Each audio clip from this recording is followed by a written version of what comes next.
George's County. Man, I love y'all back.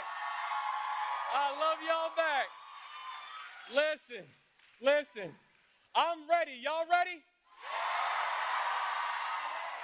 I got to tell you right now, we got a couple folks who are back here. In a few minutes, you're going to hear from not just the 46th President of the United States, Joe Biden. You're also about to hear from the 47th President of the United States, Kamala Harris.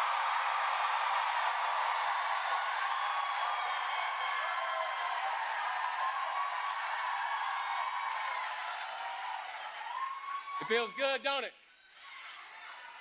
It is great to be here. It is great to be here in Prince George's. It is great to be here at Prince George's Community College.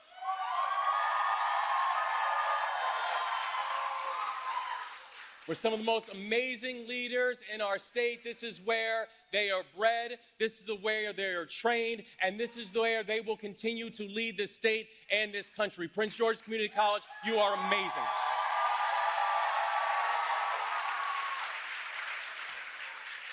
And I got to tell you, it also feels good to be here, particularly for the kind of announcement that we're about to make.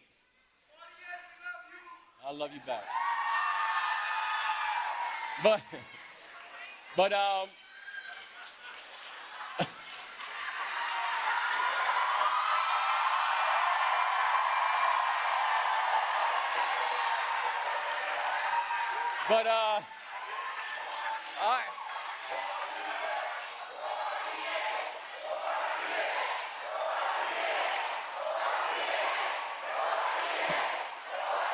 God bless y'all.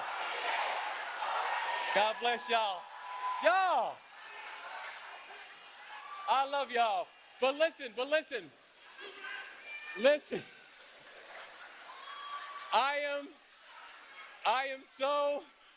Listen, y'all need to hold up because we're trying to bring the president and vice president out here, y'all. But I'm being serious. I'm being serious when I say how important it is to be here, particularly for the kind of announcement that we're about to make. Because as we've seen, elections have consequences. And the reason that we are about to hear the kind of announcements and the kind of work that have happened is because 4 years ago, we elected Joe Biden and Kamala Harris to be the leaders of our country.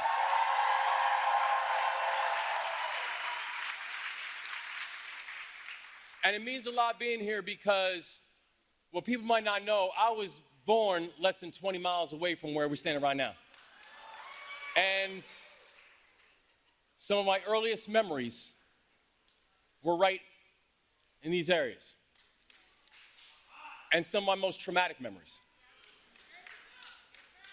Because when I was just 3 years old, I watched my father die in front of me because he didn't get the health care that he needed. I don't come from a family that's used to making policies. I come from a family that's used to suffering the consequences of them.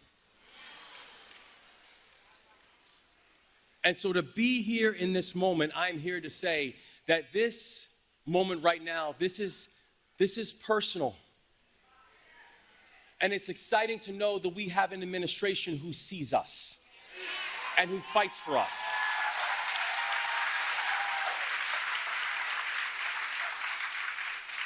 Because my father had a rare but a treatable virus.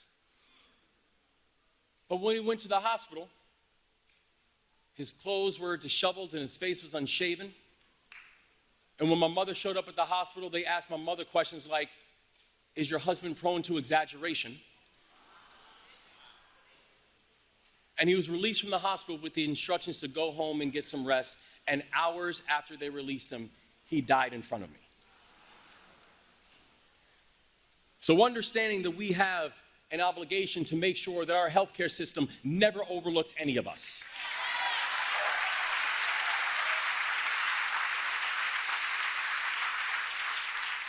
Knowing that for so many of us here today, we have been shaped by a brokenness of a healthcare system. That we know that we had fundamental work to do because in many cases, the issues that we are discussing, these are not academic. We do not need white papers to explain it because we have grown up in it.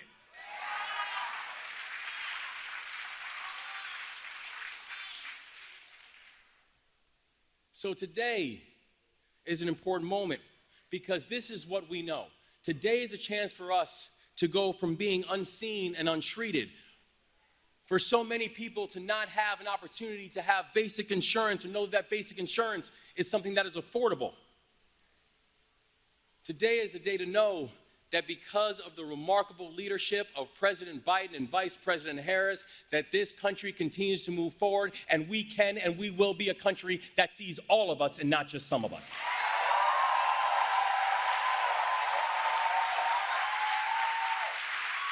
Because what this administration is doing, this administration is saying, we are not just going to pave over the cracks, we're going to fix the infrastructure. This is an administration that has both protected our basic rights and made sure that our basic rights are affordable. And that's what today is all about. That today we join in partnership to announce new efforts to make prescription drugs more affordable through the Inflation Reduction Act, which this administration got done.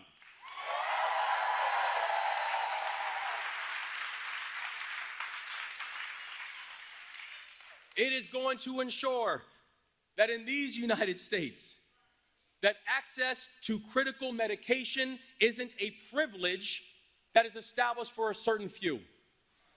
That access to quality education is not something that we use miserly in this country, but it needs to be something that we all can afford. And we know the movements of this administration that this is not the first and it won't be the last, and they know that in our Maryland, they have a full partner inside this work.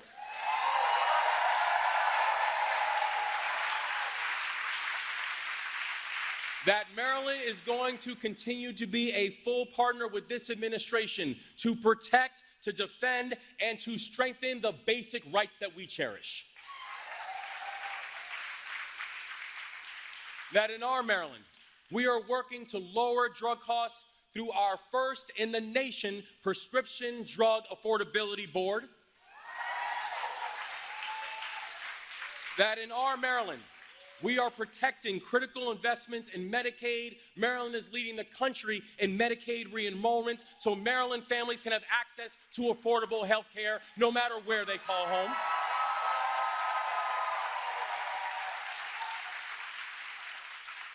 And when we're talking about health care, that also includes the fact that in November, we've got a chance to vote, y'all. We've got a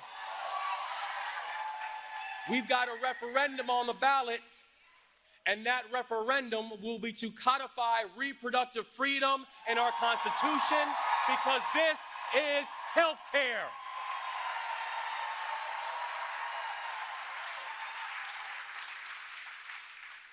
So together, we are going to build a future that is more affordable.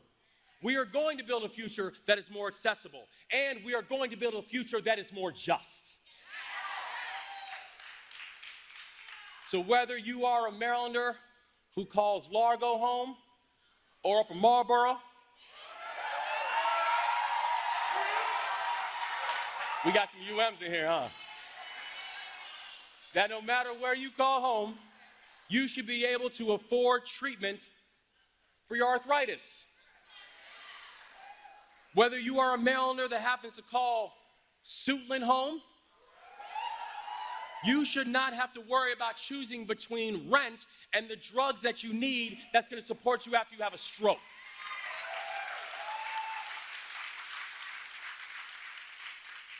That together we're going to build a future that people like my father won't be turned away. We're going to build a future where everybody is seen, and everybody's supported, and everybody's cared for. And everybody will know that our future will be incomplete without them. That's our future. That's what we're going to work for. And together, with President Biden and future President Kamala Harris,